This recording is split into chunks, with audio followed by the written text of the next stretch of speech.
Hi, welcome to the Dr. Paul Show. I have the special privilege of having as a guest today Robert Disney. We previously interviewed his wife Jennifer Disney, and she was fantastic. Got a lot, so she was really good, and so you got the pressures on you today. But and Robert, and by the way, Disney no relation to Walt, so that I know of. Anyway, I brought Robert on because he is a military. He's a veteran. He's a hero. He's got medals. I want him to talk about what I don't know if you got what kind of things he's gotten from military. But he has a fascinating story to tell, interesting life. And so, Robert, if you can take it from here and just kind of share with the audience, go back to the beginning and share your story with us. Yeah, sure. Thanks a lot, Doc. Well, where to begin? It's a tale that's not for the faint of heart. Um, there's definitely a lot of ups and downs. I've lived a life definitely of the highest highs and at times the lowest lows. But I think that it's given me a perspective that allows me to, I hope, inspire and influence others to become their best selves and to overcome anything that they're experiencing today. Um, To go back to the beginning would be to go back a long, long way, back to my childhood. I was I was accelerated in school, so I was of above average intelligence or above average at least performance academically, and ended up skipping the third grade. Now I had a summer birthday anyway, so I was already young. So now I'm almost 2 years younger than some of my own classmates. So, for example, I graduated high school at 16 and that was a full 4 years of high school. So what that did for a kid that was already slow to develop was I was 2 physical years younger than my classmates, which unfortunately made me a target. And as if that wasn't bad enough already, when I was in when I did skip the third grade and went into the fourth grade, I that year I went and took computer classes and some math classes first thing in the morning over at the high school.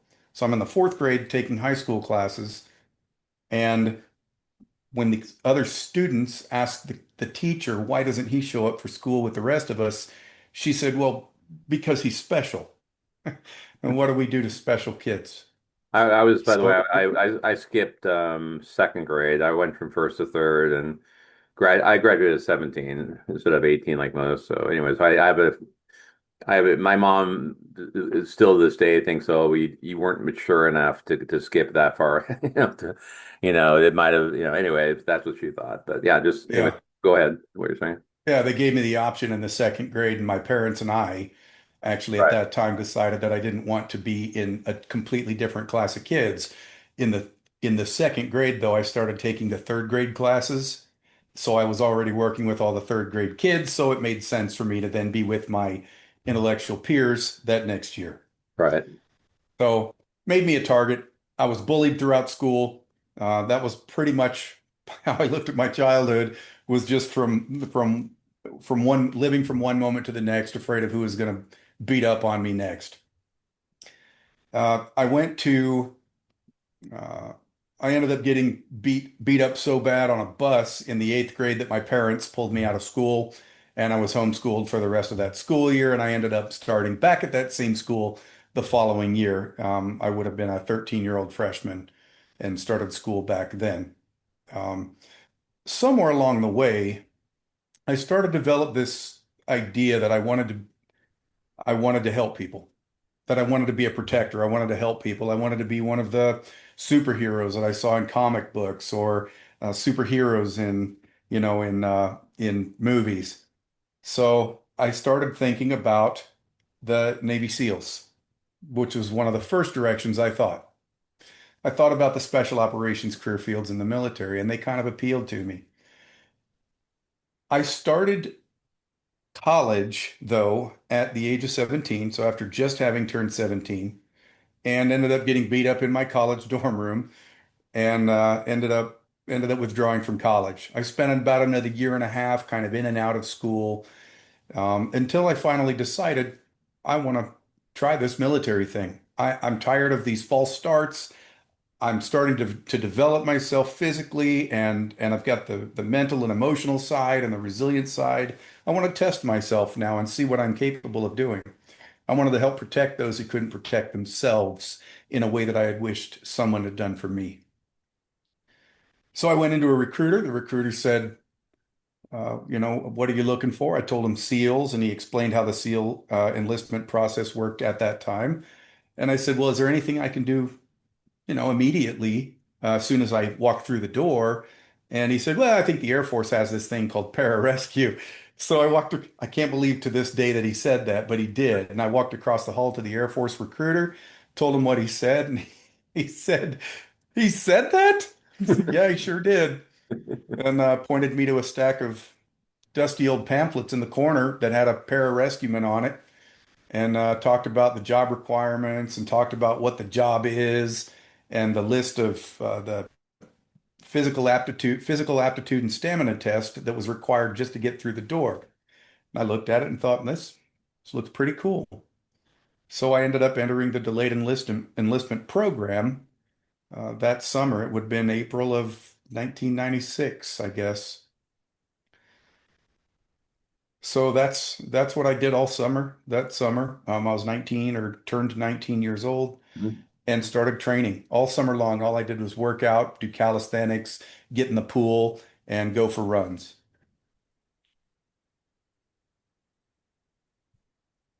I left for basic training on the 28th of August, 1996, and that was my enlistment date. Graduated basic training 6 weeks later in San Antonio, Texas, and then immediately started the pararescue indoctrination course. And what did that mean? It means that I had passed an initial test that said, okay, you meet the initial physical requirements to step in the door, to get in the door to start to try out for this, right? For the selection course. The next 10 weeks of my life, turned out it was 16 weeks, unfortunately, but the next 10 weeks of my life were 100 miles per hour the whole time, testing myself every single minute of every single day, physically, mentally, and spiritually. I went in a class. I started in a class of 86 people, and that class graduated 6 people. But I failed out of that course in the 6th week as a result of failing the same event 2 weeks in a row. The following class I'm getting it wrong. It was over 100 that started that course, and they ended up graduating, I think, 10. I failed out 6th week, started immediately the following Monday with the next class that was starting, and they were 86 people. And 10 weeks later, we graduated 6. Now, that course, so basic training was all about determining how well can you follow directions. Can you follow in basic instructions and maintain and conform to military life You and get military yelled and discipline? screamed at like in the movies. Of course, of course, getting yelled at sometimes just to get yelled at. Right. Um, but the purpose of this course, this indoctrination course or selection course, was to determine how far you're willing to push yourself to follow directions. So follow directions in basic. Now, how hard can you push yourself to follow directions? Some of the things that we did in that course, I ran 6 miles in 39 minutes and 30 seconds, Wow. averaging what is that, 6:05 or something a mile, Wow. Wow. 6:30 a mile, something like that. Then at one point, I swam 86 meters underwater and passed out. Literally pushed myself to the point where if there hadn't been somebody else there, I can understand now, years later, obviously, that it was akin to suicide. Right. I was able to push myself literally to the point where I had nothing left to give, and had somebody else not been there to save my life, I'd have died in the pool. Hmm. That was the kind of mindset, though, that was required to be willing to push yourself beyond your physical and mental limitations, and continue testing yourself and just develop and adopt a never quit mindset. So I graduated that course, and then once you do that, you're basically kind of now on an 18 month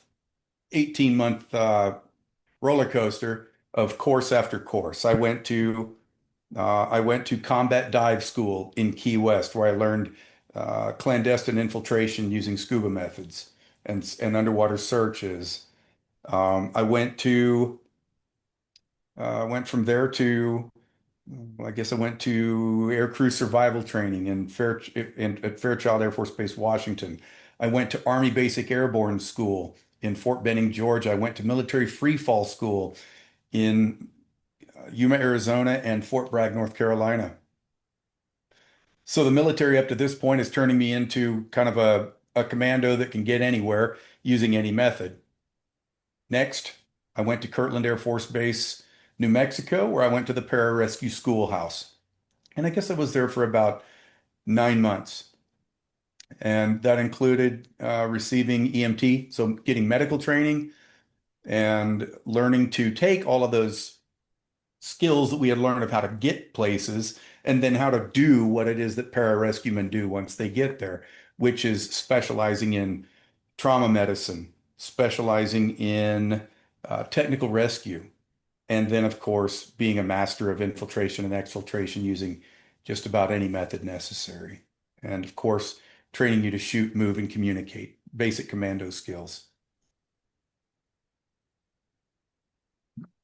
I graduated from pararescue school in a class, I think, of about 12 or 13 people out of probably, hundreds that started all that training to get to that point.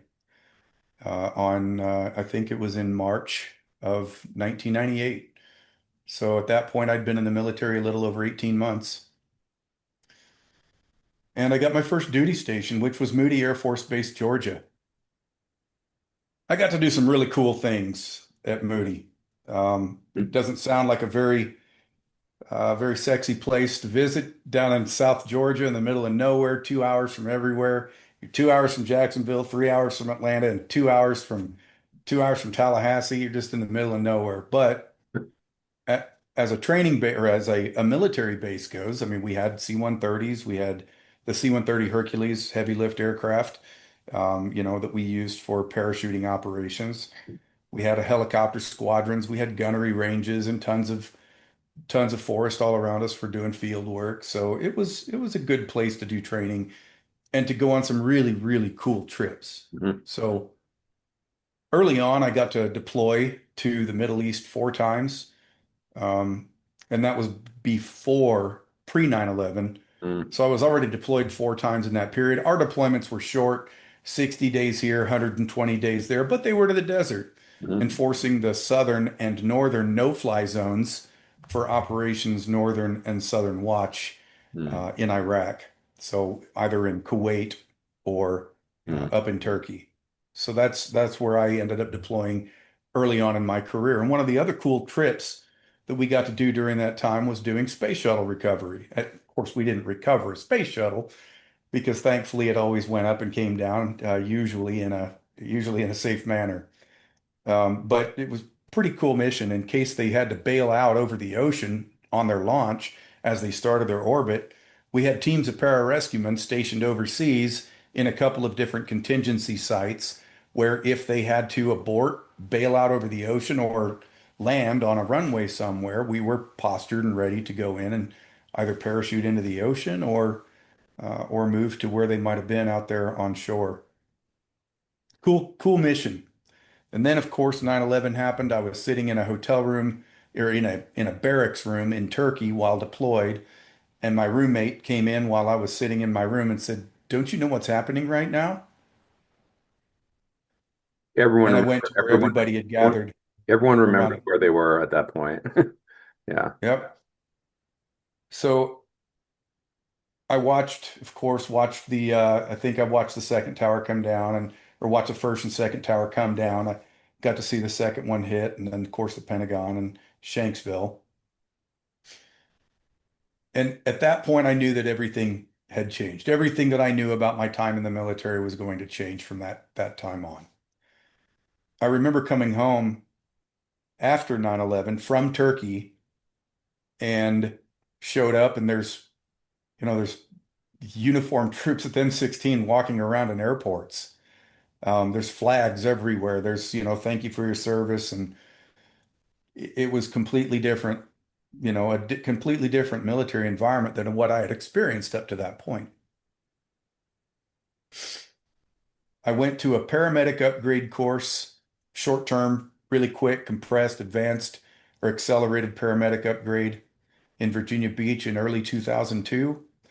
And as soon as I got home from that program, I deployed for the first time to Afghanistan. At this point, I think I'm an E5, a staff sergeant in the Air Force. So I could be in charge of people, but I wasn't a team leader. I wasn't a leader at this point. I hadn't accepted a leadership role, at least not as it applies to pararescue. So I was there as just a junior team member, flying on a helicopter. I went to Kandahar Air Force or Kandahar Air Base in Kandahar, Afghanistan in July of 2002. And our mission was flying around on helicopters in case anybody got, any of the war fighters were injured or wounded in theater. They would pick up the radio and call us, hey, launch CSAR, Combat Search and Rescue. You may hear me refer to it as CSAR elsewhere in this, in this chat. And I went to on one of my first operational missions. We flew out to an air base in eastern Afghanistan, high altitude. We had flown in there because we had just picked up a couple of casualties in eastern Afghanistan. They'd been in a firefight, and we landed, of course, under fire and picked up our patients and took them up to this air base and dropped them off. It was late at night. Remember, it was a warm night, warm weather, high altitude. We had just taken on a full load of fuel, and we were determining whether or not we would end our crew day because there's certain lengths of days, lengths of working hours that aircrew members are allowed to fly and work. And we wanted to stay put for the night.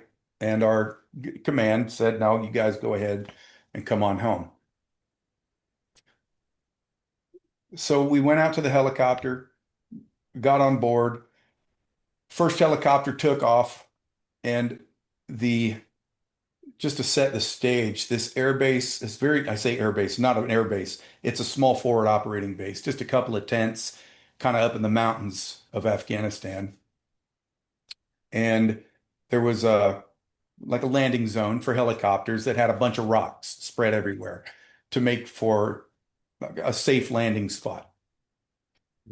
But anything outside of those rocks, the dust out there, it was like moon dust. Except you'd step in it and it would actually splash away from your feet. It was so fine dust and so deep. Wow. As soon as our helicopter cleared the edge of that rock area, all of a sudden there was all this dust and we couldn't see, you couldn't breathe. We're in the helicopter and the doors are open. So the doors on the helicopter are on the sides and the doors are open just like you see in Vietnam movies. And I was sitting in the door and had my legs, or was sitting kind of with my back against the forward edge of the door with my feet kind of pointing backwards towards the rear because we scanned outside and to the rear to maintain eyes out to the rear of the helicopter. And as that helicopter breached the edge of that and got all this dust. It's in a condition called a brownout, where the dust is just so thick you can't even see through it. And it's a really dangerous, can be really dangerous because the pilots can't see where they are. They have to rely on their instruments, and that's exactly what they tried to do. But our helicopter was struggling for power because of the altitude, because of our weight, because of the high temperatures. So we were power limited, and the pilot decided to try to set it down. And in doing so, got disoriented. The helicopter backed up, and the tail rotor caught the razor wire fence surrounding the base. and there was a perimeter, kind of like a mound of dirt that surrounded the base as well. Hmm. Caught in the tail wire, and that just brought the helicopter over onto its top. I remember feeling like we were going to crash, sensing it coming. It didn't feel right. We cleared our own dust cloud backwards into the left, and I saw the ground rushing at us. I got out of the door, and we hit that berm, and my door slammed shut. I'm glad I wasn't sitting in it. It would have split me in half. Hmm. The helicopter rolled over, and when a helicopter rolls over, the blades all snap off, and now it's got a rotor head that doesn't have any blades sticking off of it. And if the engines are still pushed all the way up, it just spins faster and faster and faster.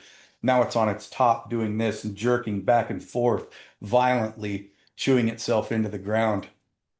And I remember just laying there with my head against the ceiling now of the helicopter, and all the equipment that we had fallen on top of me, and I was pinned, and it's loud and it's violent, and I'm just thinking to myself, here we go. Any minute now it's going to explode. Hmm. This is how it ends. The pilots got to the controls and shut the helicopter down. Now all of a sudden everything got super quiet. It stayed that way for a second. Somebody took accountability of who was there. Everybody sound off. You say so and so here, so and so there. We knew everybody was accounted for and okay. And we all got out of the helicopter and just stood there looking at this hulk of a helicopter. Couldn't believe that we had been in it and six people had walked away from it relatively uninjured. That was my first brush with death in Afghanistan Hmm. on what would be almost continuous deployments. But despite that injury, despite that incident, I reenlisted just 9 days later. I figured that if I could survive that, chances were that I was going to be okay, and I could survive anything. So I reenlisted for another, I think, 4 years at that point. So did your deployment had just stopped right then, right after that incident? No, I was up for reenlistment. Oh, you're right. But the And previous so one. I knew that I was deploying. Yeah, I knew I was going to deploy and reenlist Okay. while I was there. It just so happened that this happened just before I was to reenlist. Just kind of like a subtle reminder, like a little nudge. Hey, man, this isn't going to be easy. Right. I went home in early October and was on home station in Georgia, and uh, one of my teammates wasn't able to go back out the door. So he wasn't, there was something going on medically, something family. He wasn't able to deploy. And I just come back and I was a survivor now. So I said, yeah, I'll go. So just after, I think it was November 26th of that year, I left for Afghanistan now for the second time.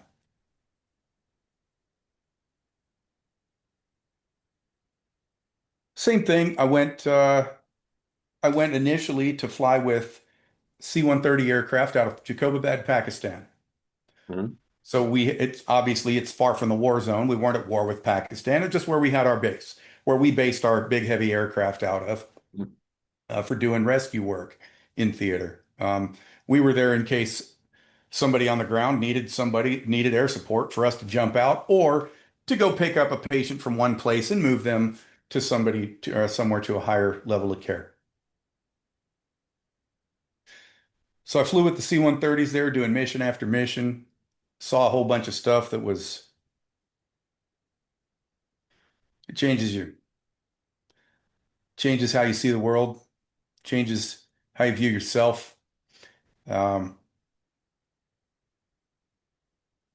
Huey, Dewey, What? and Louie, these three Afghani kids had got brought to a base. They had when our folks went out and did gunnery missions or whatever, and there were expended, sorry, not expended, but live rounds that were jettisoned or whatever, linked rounds. So what these kids had done was got a hold of a bunch of linked rounds, and they take our brass or our rounds, and then they melt it down or they shape it and resell it, basically sell it back to us and yeah, as trinkets and things that we end up buying as souvenirs.